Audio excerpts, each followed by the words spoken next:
in order to carry a project to the end, you have to always be forward thinking. And the junior people who are on my team are still learning that, even though you have a specific role, it's okay to actually say, hey, can I help with this? Even though I know this is not my role, I actually would love to do this. And it does allow us, and I think the designers, to understand kind of strengths and weaknesses and what people more so gravitate towards. All right. I'm Rebecca Hay, and I've built a successful interior design business by trial and error, podcasts, online courses, and so many freaking books. Over the last decade, I've grown from an insecure student to having false starts to careers, and now I'm finally in the place where I want to be. Throughout my journey, it's been pretty obvious that I'm passionate about business and helping other entrepreneurs do the same. Each week, I'll share tangible takeaways from my own experience and the experiences of other badass women to help you build your confidence and change your business. Hey, it's Rebecca, and you're listening to Resilient by Design. This week, I have a really great episode for you. I am sharing an episode that I recorded with the fabulous designer, Regan Baker, of Regan Baker Design in San Francisco. This is one of our top most listened to episodes of all time. And so we are bringing it back for you because it is a powerful episode. This episode is about having that mindset shift that you need to grow. Regan, speaks openly about the moment that she realized she had to let go of micromanaging and trust her small but growing team. She now has around 9 to 10 employees and probably even more today. And she talks about hitting that tipping point of where she could no longer oversee every single detail and how she needed to step back and step into the CEO role. So if you are someone who wants to understand the structure that you need for teams to grow, if you want to know about systems, standards, documentation, the specifics of what she has done to help scale her firm, you are going to love this episode. We talk about operations, we talk about servicing your clients, we talk about pricing. This episode is for interior designers who want to grow beyond doing everything themselves. Whether that means hiring your first team member or fully stepping into that CEO role, Regan shows exactly what it looks like behind the scenes as she built her very successful business. Enjoy the episode with Regan Baker. Hi, Regan. Thank you so much for joining me on the podcast today. Thanks for having me, Rebecca. It's exciting to talk to you about our operations for RBD. Operations. I know. It's funny. It's one of those things that I didn't even know was a thing when I started my design business. I'm really excited to have more conversation about this. But before we dive in, maybe you could just introduce yourself to my audience. Sure. Yeah, I'm Regan Baker Design, Regan Baker owner, principal, and have been doing this, I guess, since 2007. And have loved every second of it. It's been a dream of mine. I'm a team of 16 now, and actually am hoping to not grow, but maybe stay as is. But love what we basically are a residential firm company doing high-end residential, doing more personalized homes for our clients, and we are basically creating experiences for our guests but our clients who actually enjoy organization and having a more well-organized life. And I think that kind of is a great segue to kind of the operations of a business. Yeah. So, I mean, I love it. I love that you're a designer and that you have really scaled your company. I think a lot of designers kind of dream of doing that. I always have had this dream of this team and like taking over the world. And I think that there's so much I can discuss here, because how do you get, like, honestly, how do you get to be a team of 16 people? That is really big for the interior design industry in North America. There are very few firms that I think really get to that level. I mean, there's lots of reasons you got there. I can imagine that there's certain key things that you need to have in place in order to grow and scale. There's so much there, but I don't know, where should we start? So, I mean, I'd say, in terms of the reason I think why I am at 16. I realized, I kind of at a young part of my career that I enjoy servicing people, and it's really hard to do that as one person. And so understanding that there can be so many aspects that I'm not great at and other people are, that you can actually bring those people in to, create a village to help out. But as I grew, I realized, it's hard to say no. I have a problem saying no, but then I realized too, it's really important to stay focused on actually, getting the, sorry, I'm having a hard time giving, basically, it's like in and out. I'm sorry. That's okay. Do you want to just do the one AirPod and then get rid of the other one? That's it. Does that work? Yeah, I can hear you. You can hear me? Okay, great. So basically scaling a company is really hard, not difficult, but hard just in terms of you really need to be careful on getting the right people and actually having a specific role for them.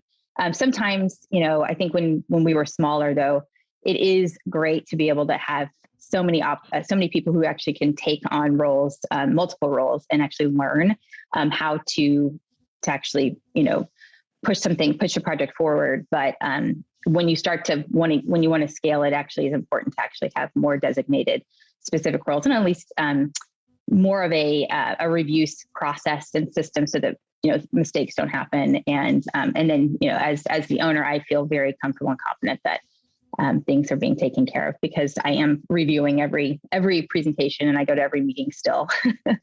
So it's really important that everybody kind of has and understands their roles.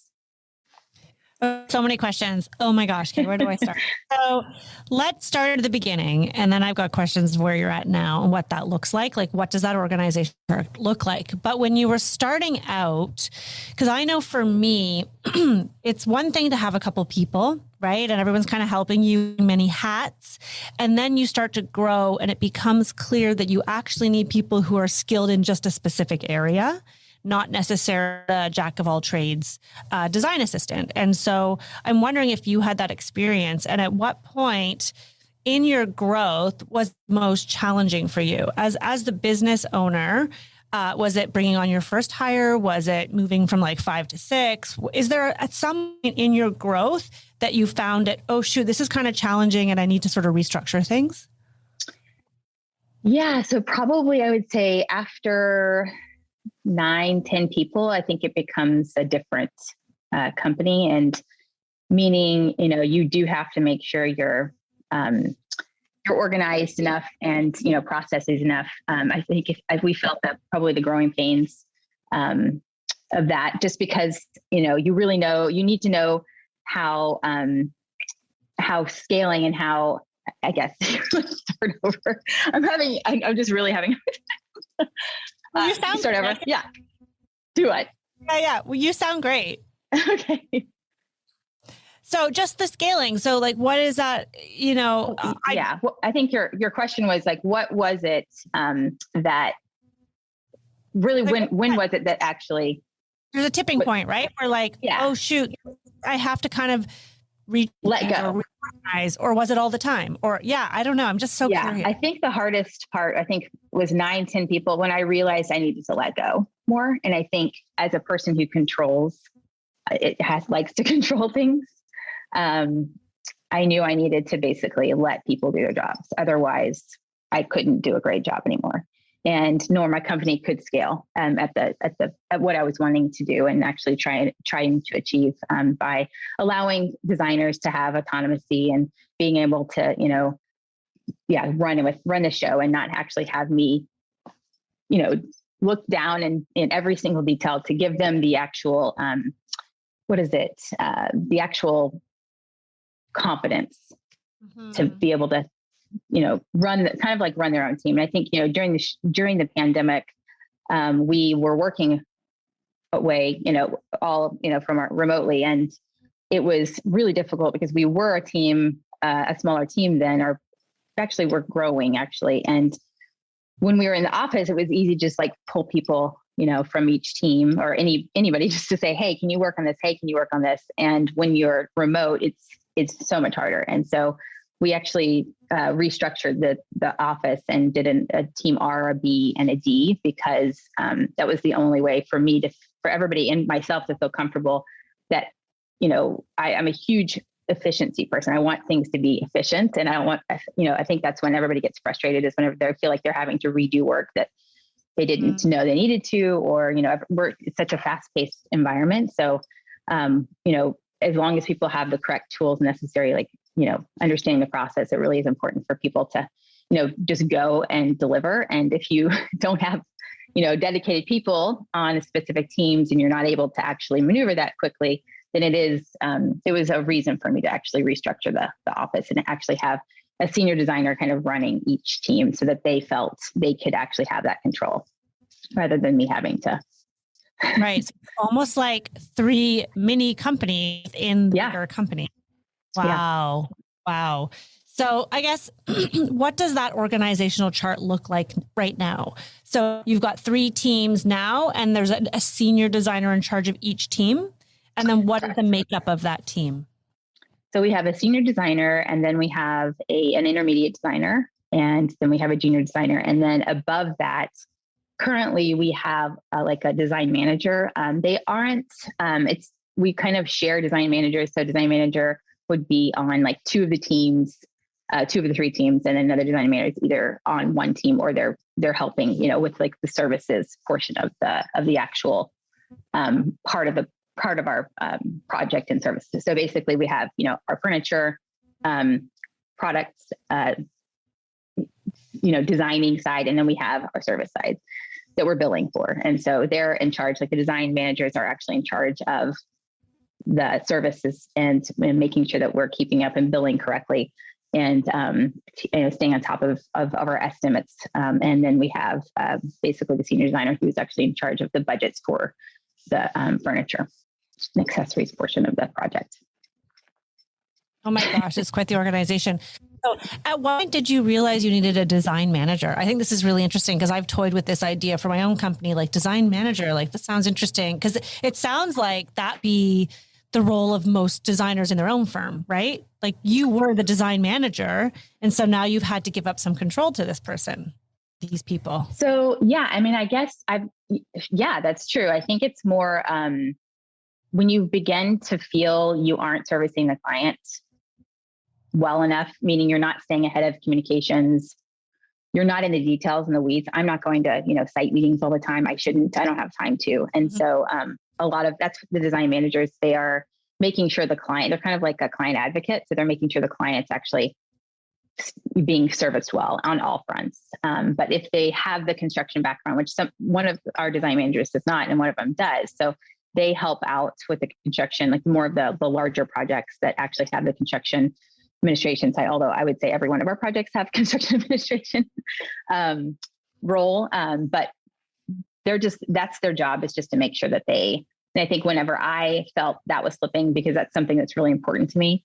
When that was slipping, I was like, I have to let this go, and I have to let somebody else do the job, because they're in the details, and I'm just not anymore. I don't have the context. Totally. Yeah. And I actually am seeing that a little bit with my small firm. We're only 6, but I've stepped away, and I'm not in the weeds, and I'm not the client communicator, and I'm not there all the time.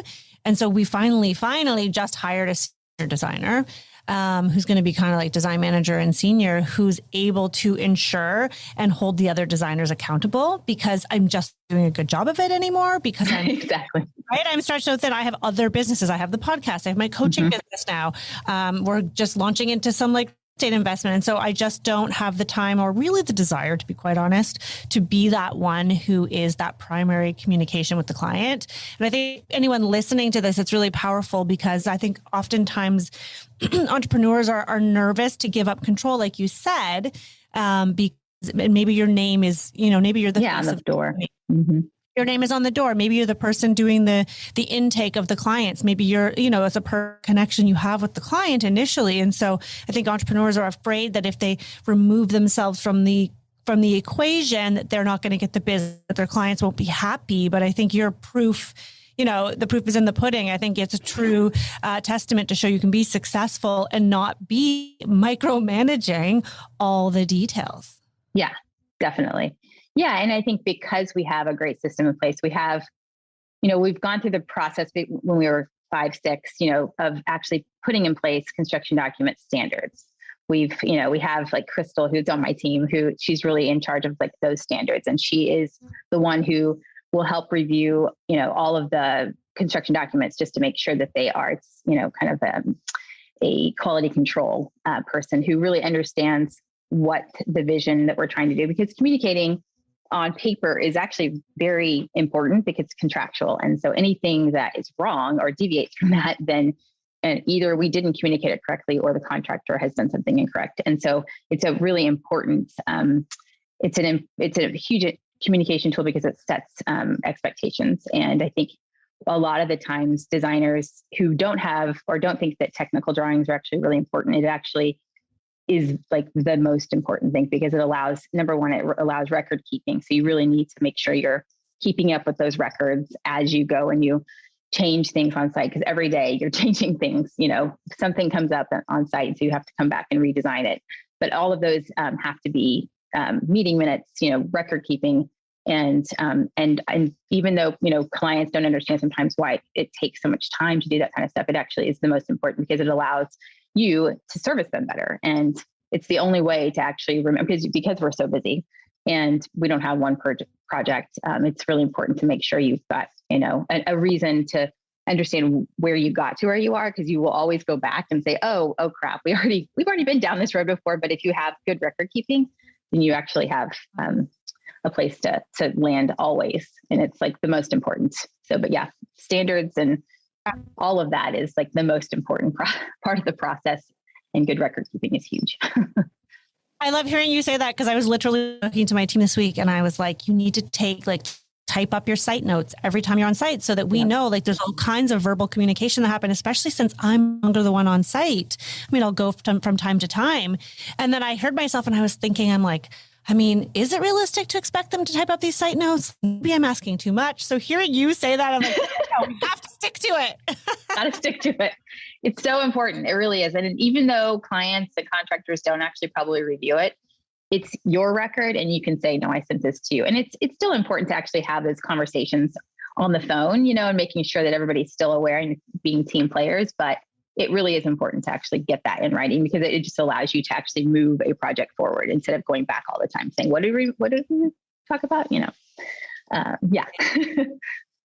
Okay. So the operations, the truth is you can't have 3 functioning teams in a company without really buttoned down systems, I imagine, which I guess they are also continually evolving, but always. Relatively. Right. Yeah. Okay. Yeah. I think that's one thing. I think that's one thing I've realized, that, as much as I want to be like perfect all the time or make a decision and move on, it just isn't going to happen.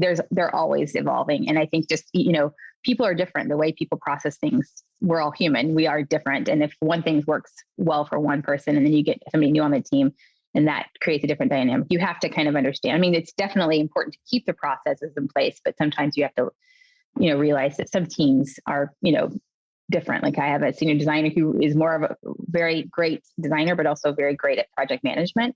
And then I have another senior designer who needs another project manager because she's, more of designer and heads down and just needs that extra layer. So it's just kind of, you have to be kind of a little bit, everybody has their own process. You don't want to like micromanage a process either. So it's important to have one as a guide and a template, but be okay with a little bit of deviation from it. I love that. Even within the roles within your company, right? It sounds like, and I often think about this on how, yes, you can say you want to have like a senior, a project manager, and a junior, let's say, but the reality is the talent that comes your way. Maybe one person, like you say, is strong at project management and you don't need a project manager. Or maybe one person is just like, they are so good at AutoCAD and all the technical drawings that maybe they just kind of take over that for 2 teams. Like, it's important to understand that just because I always encourage designers to create kind of your aspirational organizational chart, and then you fill in your name anywhere that, because right now it's like all you, most you, but like a designer, it's right, when you're starting out, you're wearing all the hats. And then you can look at how you want to grow, but not to be too fixated on it, because as you say, depending on the individuals, you have your systems, but there might be a little bit of wiggle room and maneuvering, and roles tend to grow and develop. I think, we're looking for an admin right now, or we've been looking for one, and it's that everybody comes at us with a completely different skill set, right? So it's interesting, then there's times where we think, this person might grow into being more of a purchaser, and then, maybe then we will need an admin, and it's kind of like time will tell. Interesting. Yeah.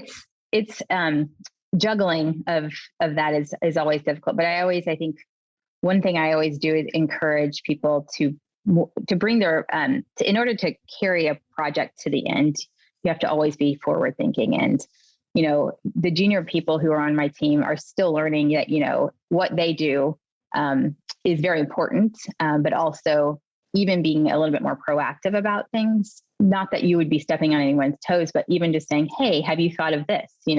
And that's, even though it's not their role and their job to actually be, actually in charge of that. I think if you are team focused and oriented, and that everybody's got each other's back, but the idea is to actually move the project forward so you can do your next project, great, exciting project.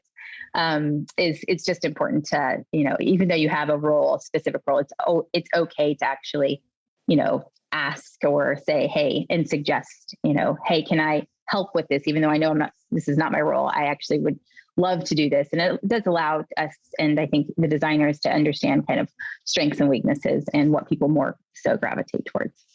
Mm-hmm, mm-hmm. So what does your week look like as the business owner? How are you staying on top of the individual teams? Do you have do you have meetings every week? What does that look like for you? So our calendar is like a Bible, it's basically, we for sure have to adhere to it. And I think that's more of it's the only way. As much as I love to be spontaneous and do things off the whim, it is very important to have a calendar and stay on schedule. And honestly, it's more of a respect others type thing, So one of the things I definitely went through a phase where we just weren't respecting the calendar, and it created tension. And now we basically block everything out. I mean, my calendar is ridiculous looking. But basically every Monday we start with and it's fluctuated. So we used to start with our team operations meeting with all the senior designers and design managers and business director of operations, basically all at this meeting to talk about the week. And where we were getting is that was a lot of coming from Friday and off of a week. It was a lot of work for those senior designers to do without meeting with their team first to kind of go through it. And so we've moved that meeting towards the end of the day. So it's more at 1:30. But they meet with their teams prior and get organized. And then basically it's just a run through of what everybody's doing. And then I can chime in and say, oh, well, have you guys, because not everybody remembers everything. And so as I remember something that I forgot, it's important to me, then I'll bring that up and say, have we thought with that? And then they say no, or yes, we're on it. Usually it's yes, we're on it. Amazing. Yeah. That's what you want to hear. Oh, okay. Yes. Yes, I know. Yeah, exactly. Or no, I'm so glad. And this is why, we have these meetings, but it's good because it allows me to feel like I still have a little bit of understanding of what's going on, because when I don't, that's when I start to freak out, and everybody's like, let's not let Regan freak out, because it's not fun to be stressed out.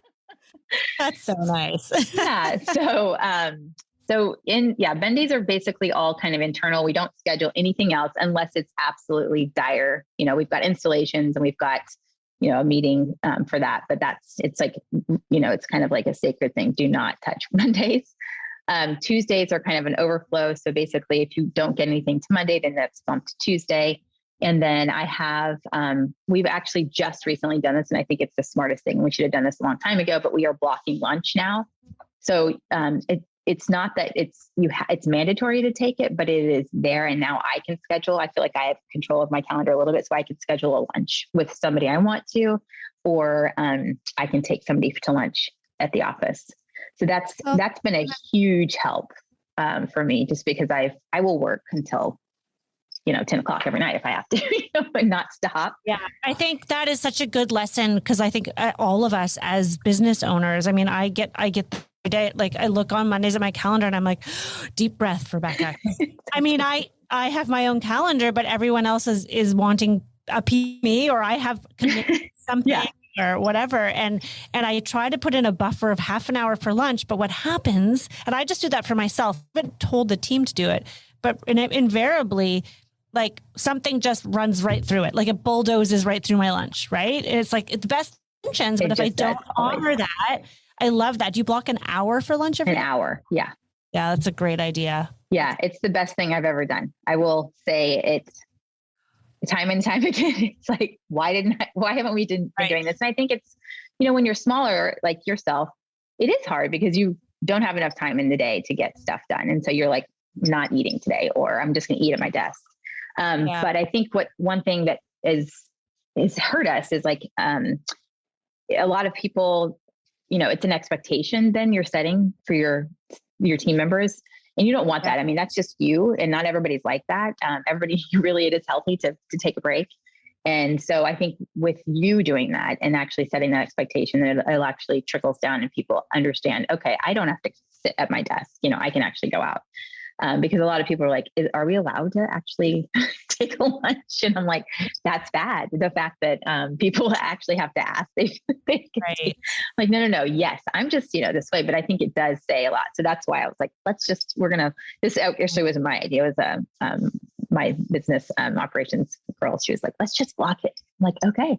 And it's been the best thing. So what about like when your design team has to go to site? I'm just thinking about like my little team do they then say, because I'm always nervous. I don't want to get into this like corporate culture where they're like, nope, I have to honor lunch, even though the contractor can only meet at a certain time. Like, is there flexibility? Like So that's a good question. So we actually will always, so it's mandatory that with our clients that that hire us is we highly recommend at least a bi-monthly site visit meeting.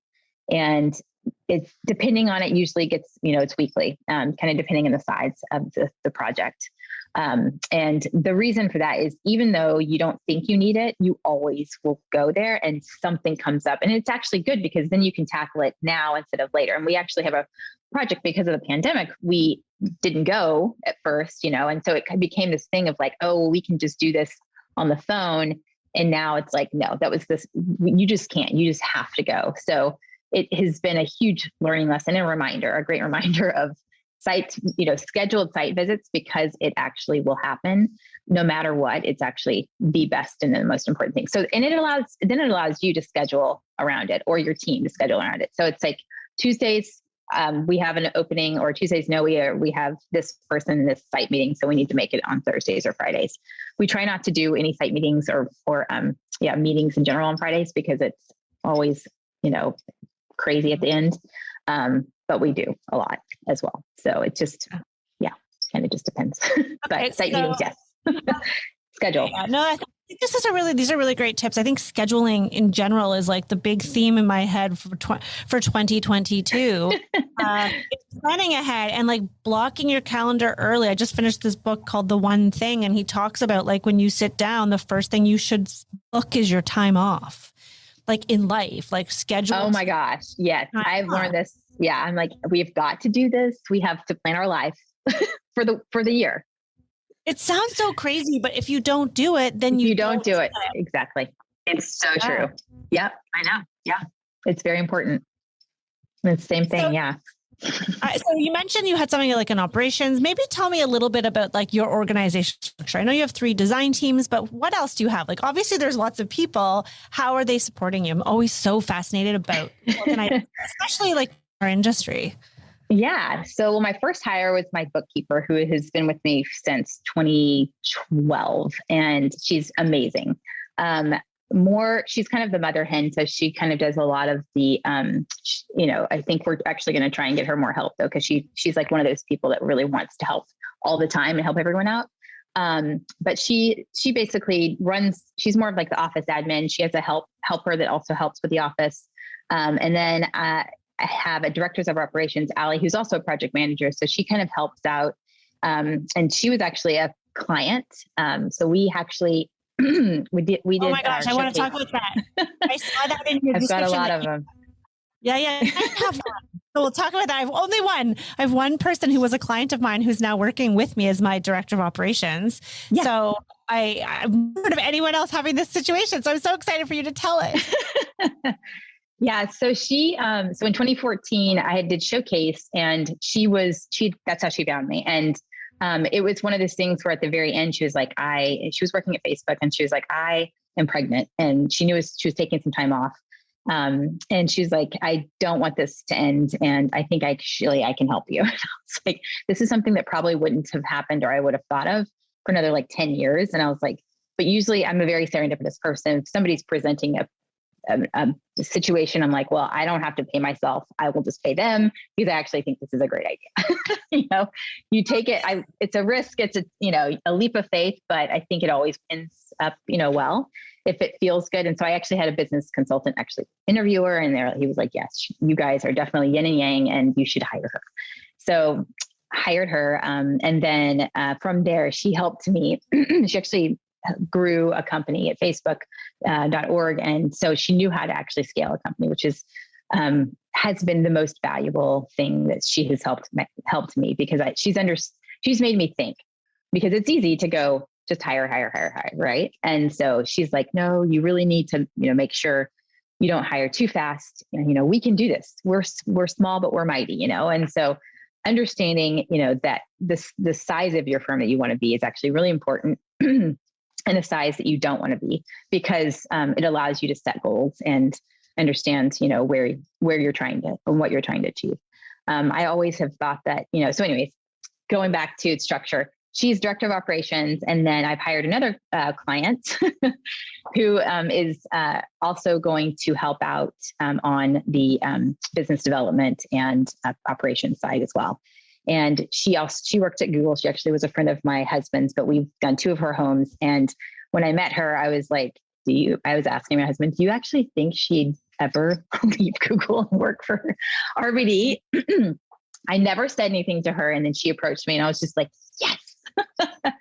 So she's incredible. She makes decisions. She knows how to process information like I've never seen. And she's, I think, going to help us so much. And I'm so excited to have her on board. So she's recent. And then I have a librarian A librarian. Oh yes. Gosh, amazing. Luxurious. I know. So Kathleen is incredible. We've not ever had a full-time librarian, but she's organized, and she was my first client who basically taught me about a go closet. She's got 3 kids, and she's just very organized. She's also worked in the publishing world, so she understands kind of, what we do a little bit. And she also loves design. And I took her to Paris last year on shopping, just to the deco off, and because she loves shopping. So she went with me. Hello, can I? I'll go to Paris. That sounds amazing.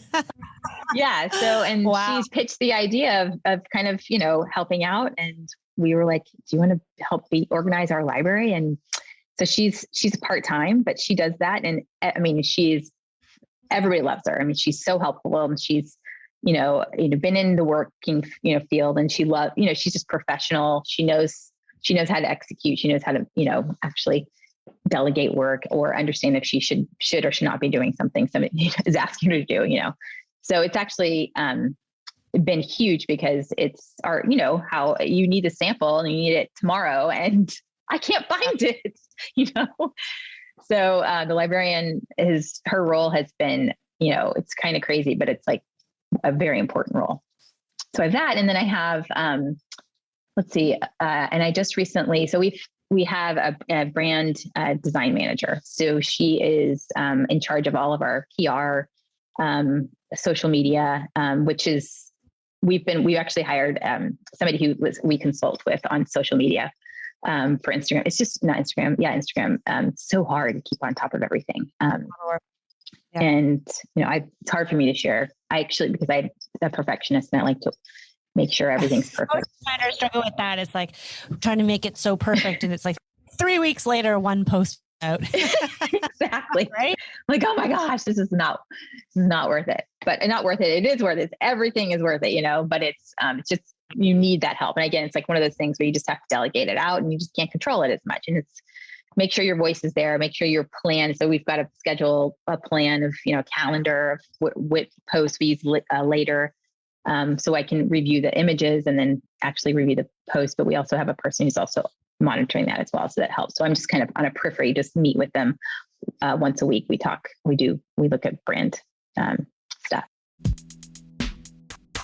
So it sounds like you're surrounding yourself with some very qualified, experienced people, which is really interesting because something that I've recently gone through personally in my own business is this transition between realizing that when you invest in someone with experience and knowledge and wisdom and life experience too, sometimes it may feel expensive, but it's usually worth it. And what they can bring to the table is a whole level that, I'm still new at this, right? Because in the past, it was always like, I'll get interns, junior designers, people at school, and like, I'm going to train them. Well, shoot, that's a lot of freaking work. Yeah.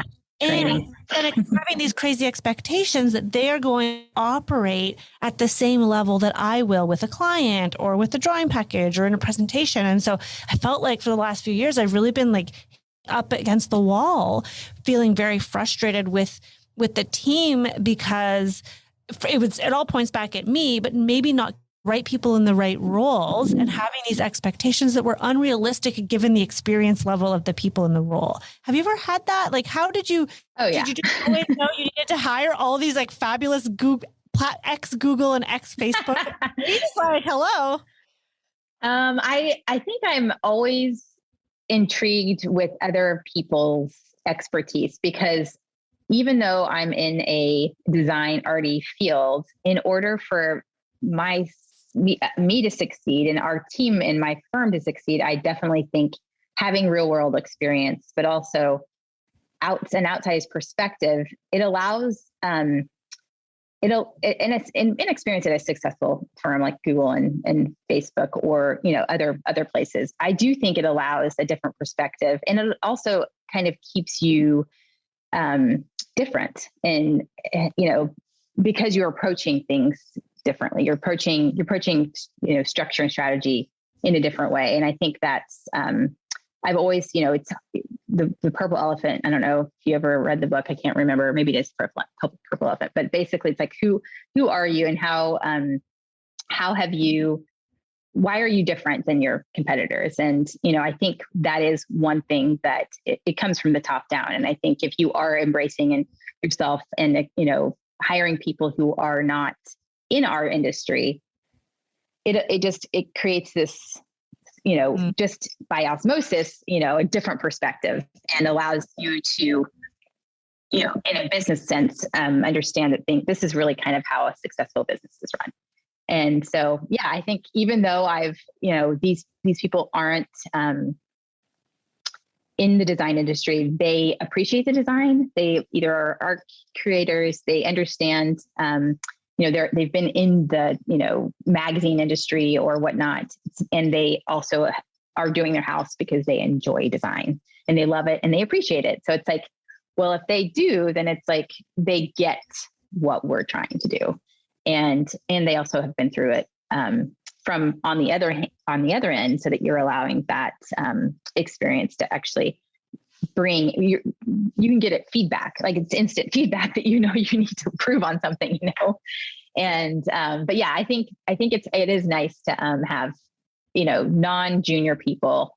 Training is the worst, and it's important though. I mean, it is the most important thing. And I think that's something that I've realized, even though it's really important to also have young people because they keep it fresh and they keep it, they keep you young. And I think that's very, very, very important. Yeah, I think for me right now, I'm at a place where I'm like, okay, let's invest in the more experienced people right now. How I have infrastructure that can support bringing on someone more junior, because people will apply to our company all the time, even when we're not hiring, just like send in a resume or DM on Instagram and say like, oh my God, I would love the opportunity to learn from you. Like, to me, that's a red flag. I'm so sorry. I love that you think I'm the bee's knees, but like, I'm not going to pay you to learn this industry. Like, that's bananas. But I used that all the time. And then I would I just kept getting frustrated. How come we're not further ahead with our drawing packages? Like, how come I said this 5 times and it's not getting done? It was just, I had these expectations, but it was like the champagne taste with a beer budget kind of thing. Right? Yeah, exactly. Right. I want to pay like the basic salary because I'm petrified of losing money. But then I also want to deliver this exceptional customer service at very high level. And the two don't gel. Like, it doesn't work. Yeah. You need to have those layers of experience. Like you say, I think you're right. Like, having more junior and definitely young people in the organization is really wonderful. Like, you can stay on top of so much trends, and you can have that energy and that excitement, and that, because sometimes when we've been doing this for a long time, let's face it, sometimes we're a little less enamored by certain things, right? Yeah. It's nice to see someone else like thrilled and just so excited about a fabric that comes in. And I'm just like, oh yeah, there's another fabric book arrived, right? And they're like, oh wow, let's see what's in the box. Yeah. No, it's true. But I definitely went through a phase where I was hiring, and I was like, I'm not hiring any junior designers. It is important to get everything in place and structure and organize in a process set and standards put in place so that you can actually, when somebody new comes in who's junior, they are able to, review the basics, and they don't have to come ask you 5,000 times, here's our handbook. We actually have like the RBD index that the design manager put together. She's awesome, but she put together design index that basically the new people and everybody can actually just Google, and it actually brings up common questions like facts, FAQs that you can get answered without having to ask people. But yeah, I think that's always the hardest part, is actually training. But yeah, getting processes in place and standards in place is the number one thing if you want to scale. Absolutely. Even if you don't want to scale, I think it's important because it allows you to be efficient. I would agree with you. I think that's a lot of designers in our community are really interested in scaling. They probably hear 16 employees and they're like, no, thank you. I don't want to manage people. But even when it's just you, or it's you and an assistant, having systems and repeatable processes are such a game changer. It makes life less chaotic. Yeah. It makes your clients' lives so much better. And they know what to expect. Exactly. Yeah. And they know what to do, and they know what to do to make to basically finish this part and go to the next. It's important to, be efficient, and our clients are happier because we're not spending 5,000 hours on something that should have taken, 2. So with that, let's segue into like, what is your process? Do you, from start to finish, do you have sort of an outlined client-facing process? I mean, I have my 7 steps that we follow. We only do full service design. What is your offering? And do you have a clearly defined process that is client-facing? Yeah. So we only do full service as well. We start with a client. We have a questionnaire that the clients can fill out. But we always try and get as much information before our first meeting, so that we can have a floor plan to react to, and also maybe mood images. So, sometimes people don't do Pinterest or anything. They just have magazines that they've clipped out, and, but we try to get a lot of that information up front. We also have created a style guide. So we send out the style guide, and it's actually via Google Docs, and you can actually, basically comment on what you like and what you don't like. And so it's more of just like a guide, like I like this, or I like this color. It really is just more of a guide to help us understand kind of how what they like in their style. So we send that out, and that's disseminated, information's disseminated and collected. And then we bring that to the meeting and we talk about that. And then we also talk about potential images that they've already selected.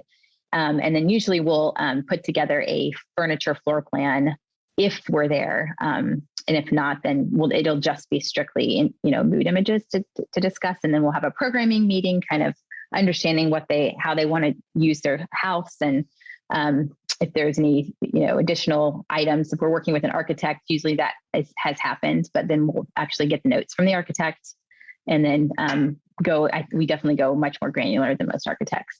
So we'll do programming meeting. And then from there, we'll put together a presentation. So we have a standard mood presentation. We have a standard, design development, 1, 2, 3, as you go and make updates. But there's a specific, floor plan in the left-hand page that basically allows you to reference it when you're having a conversation. And then we literally will put everything in options with, delivery dates, ETAs, cost, where it falls in the budget. And let's see, what else is there? Lead time. And sizes, because size and scale is important. And I think a lot of people are like, oh, we didn't know how the size of that. And a lot of that is actually developed as you end up, drawing it, but it allows the client to understand as well. And also myself, or, if you're not putting the presentation together, you can actually say, oh, that's too big, So it really is more of a tool for the client, but it's really also a tool for us as we're presenting. And we put together a special program to put that together in InDesign, Adobe InDesign. Okay. Yeah. And then once we actually put together the floor plan. And once the initial mood is signed off, we'll put together a budget, and we used, a studio designer. It's changed over the years, the name, a studio designer. And basically we do a high and a low, and we've usually backed into a budget that the client has given us. If they haven't, then we're actually developing that, and this is where it lands. And so a lot of the times the clients are like, yeah, we want to track to the low. We have had a client that wants to track to the high, which is the best, but the very rare client. But we will track to the low. And so that's how we put that. And we basically, in our presentation, that's how we know where it falls in the budget. Because I do think as our clients are selecting these items, it's important for them to be educated on how, on all fronts, and how it impacts the schedule and or budget. And so from there, we'll basically go through the multiple process or multiple options. And then it gets down to, final, we update it every time after the meeting. And this is the final, thing, end all be all. And then from there, we actually do a styling presentation. So we actually are presenting accessories now to our clients, because when we're shopping, I usually take my clients shopping, and sometimes clients just don't have time. And so, and for high dollar items, if we're wanting to put a, specific sculpture, for example, on a fireplace mantle, when you walk in, those types of things I think need to be kind of found and also, size approximated. Whereas like the little tchotchkes that are in the bookcases, usually it's easy to go find those and curate that when you're shopping with them. But I think the idea is that we start that conversation early, and with art, we'll start it early so that we can actually design around those items. So yeah, that's that. And then for construction documents, after, that's more of like the furniture portion. And then for construction documents, that actually is, an ongoing, like we design presentation, those end up going into our construction documents. And then we will issue those out whenever the contractor has requested them. And then we, of course, have construction administration, all that. Yeah. But so you do manage the project, like you oversee, like you mentioned, you go to site, you're troubleshooting, you're ensuring that tile is being laid according to the pattern and all that. Exactly. We're not managing the contractor. I'd like to be super clear on that, but we are, we're managing the portion of our, and making sure design intent is being just upheld. So if you're not managing this is really interesting. I'm glad you said this, because designers are always asking about this. You're not managing the contractor. So does that mean that your client typically finds their own contractor, or do you? So typically, yeah, it's a good question. It's kind of a 50-50. We present a lot of the times contractors, but then lately, I think our bigger projects, we are working with another architect, and we're both jointly pitching contractors. And then either, most of the time, unless it's like they need us to come on board, and which we don't have time for those anymore. But usually if they are bringing them to us, then we, it's very important to say you're not managing the contractor. I mean, I think that's like a huge thing to say to the client as well, because we are, that's their job. And I think we're not owners reps. We are actually thinking about even putting together, because I do feel a lot of the times we are managing the contractor, but an owner's rep agreement, because there are owner's reps out there that actually are in charge of that. That's actually their job, but it's a much, much bigger project. Usually people are just wanting to make sure, things are being adhered to, but I don't think it probably should be a service we provide, because it is liability reasons. I think there's right. a separate, yeah. That's I think the big struggle that a lot of us go through is when you are, overseeing a construction project, you've selected all the furniture, you're ordering all the things, maybe you order and supply tile or not, but there's this, and we're going through a project right now where it's become quite frustrating and cumbersome overseeing trades that are not showing up when they say. And so the client asks, even though we're not technically a project manager, the client's asking us, well, when's the electrician coming? And so the contractor says, electrician's coming tomorrow at 2:00. Well, guess what? He can show up. And then who gets the heat? We do. We do. Not only is it very demoralizing for the design team, because it's totally out of control. It starts to reflect poorly on our organization. Like, well, you guys can't keep them in check, but that's really our job. But you're right. You kind of sometimes find yourself in this weird kind of gray zone because you are the expert and you're advising the contractor on, which stain finish to use on the custom banister, or, oh shoot, we can't move the electrical, where we want it to go. So now we need to make a decision. So you are kind of acting as the owner, but to your point, we really shouldn't be considered that because of all the liability entailed and honestly, just the frustration. Well, I know a lot of the times, and I think site meetings with the client actually helps a lot. And I know, again, it's really hard, I think, for some clients to actually go to site meetings with you. And I think that's one of the reasons why they're paying us, right? But it is, if somebody is asking why an electrician is there, it's really not, if we're not actually paying that sub, then we should not be, we're not in control. We are not managing that person. And, I think the higher quality contractors that you work with, and I think that's one thing that I've really started to appreciate is we are now not working with certain people because we can't, it's not worth it, because you end up managing them. And it's it's usually a dollar amount that they're trying to hit. And it's just this is not good. When you try to say every which way, it ends up costing you money on the other end. It just does. It always does. Totally. So I know we've got so much to talk about, only a few minutes left. I wanted to still talk about your onboarding process. So you mentioned you have this operations manual, this index.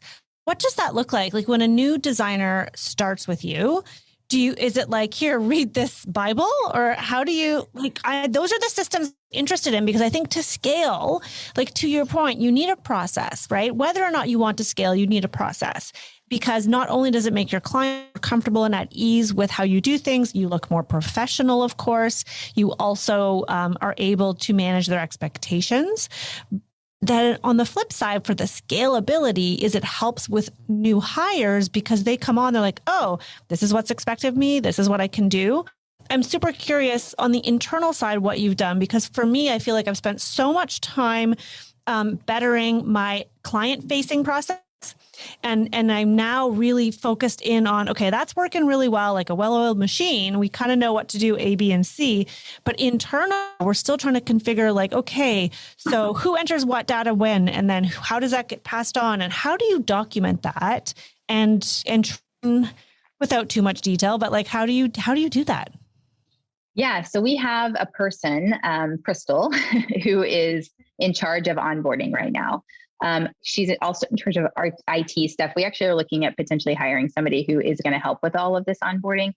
We are working on a document 25-page document probably, but that basically kind of talks about roles and responsibilities. But that's kind of the RBD index. So we definitely show them where to go so they can know what their role is and kind of how a team structure is set up. Also with the caveat that, this is just a guide, the expectation is that you are supposed to just help out in general. But I think the biggest factor is just, I think we have Allie, who's the director of operations, who is actually sitting down with each new hire and explaining kind of the harvest. So we track our time in harvest, like how to train or how to track your time. And then we have Crystal, who literally is just showing them where everything's at. And then just going through the index, but it's already there. And it literally is just a link that you can actually, so if we were to print it out, it would probably be like, 50 pages. But it's all an internal RBD index that allows them to actually go and look. And then the handbook is always, I think, something that people overlook, with, hourly versus salaried, all of that, there's these nuances that you forget about. And I think it's important to make sure that, new people who are especially different because they are not, either not paid for lunch or because they're not an hourly, employee. Those types of things I think need to just be addressed at front. So it's not just awkward whenever somebody said something incorrectly and you have to go back and backtrack, which is always fun, which happened recently. So it's like, no. So, making sure, I think the one thing that this next year, I'm making sure that we have the team, the training team in place to make sure that we are, crossing the T's and dotting our I's correctly so that we can make sure that, everybody feels comfortable and we're not making things awkward or pointing things out that really it's just kind of like on a good analogy. It's like, I don't really want to talk about, I don't like this. And neither does the contractor put together something I don't really necessarily agree design intent wise. But the client hasn't seen it, or, it's like that fine line of like not being able to like bring something up and point something out. But if you have something that's just brought up, first and foremost, it's much easier to not make it a thing, just say it and, have your training manual in front and just things of what to say and what not to say, and make sure that this person is very clear on, she's hourly, which means X, she's salaried, which means X, those types of things. But yeah. So that's interesting. So you have a combination of people who are on contract and people who are on salary. Yeah. And I think it's difficult. I think I've definitely toyed with maybe we should just do all salaried, but right now it's full. It's half and half. Yeah. Yeah. No, I think that's good for designers to hear because I think on the outside, it looks like when you get to successful design firms on Instagram, let's say, and everyone makes an assumption that it's all salaried employees. Oh my God, how will I get to that point? But, we've definitely had a combination of freelance contractors and salary. But my dream, like you, would be just to have everyone on. It just simplifies everything. Yeah. Everyone has the same benefit. We don't really have benefits, but they have the same like vacation. It feels like a very committed role as opposed to kind of project by project. But again, finances have to support that. But that's so good to hear. Yeah, it's challenging. I think California too is just in itself a very different state than most as well. So there's a lot of laws which are great that are for the employee, and you have to categorizations, all that. It's an entirely different podcast, but yeah, it's important though. It's very important to understand your state laws and local things. So. Yeah, that's so true. And honestly, when I was first hiring, I did not know any of the laws, and I was probably neither did not fully following certain things, right? You're just busy and I need help. Okay, I'll pay you. And then it's like, I should have been on salary because they've been working for me full-time hours for 2 years. And there's all these things. Okay. Yeah. Before we go, I want to know, is there anything else that we didn't quite touch on that you want to share you think is really useful? To that.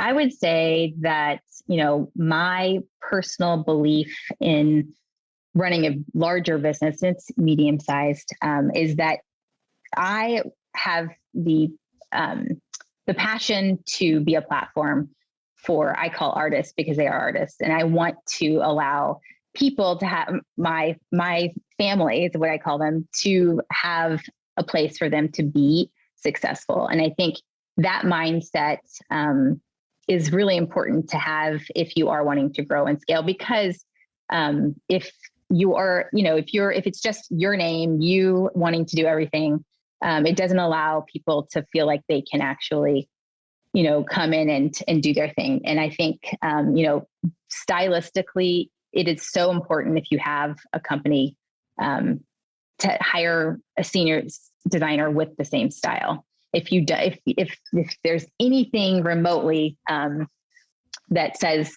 that it shouldn't, that they're not, if you just didn't like the design exercise that they sent through, we actually have them submit a design exercise to understand, style. But it's the most important thing. And I think because it allows me to let go if I know they're aligned. And I think it's very important, though, as if you get these amazing people, to allow them to shine, to just basically learn how to let go. I think that's been my most challenging thing. But I also always, step back and say, I really want to be this platform for people because I love my job. And I know everybody who's coming here loves their job and why we got in the industry. And I think we can help so many families just love their house and create a much more organized place so that, they're not, at least they have a place to come back and be more and then of course the idea of being the platform for artists too. So just handmade local stuff. But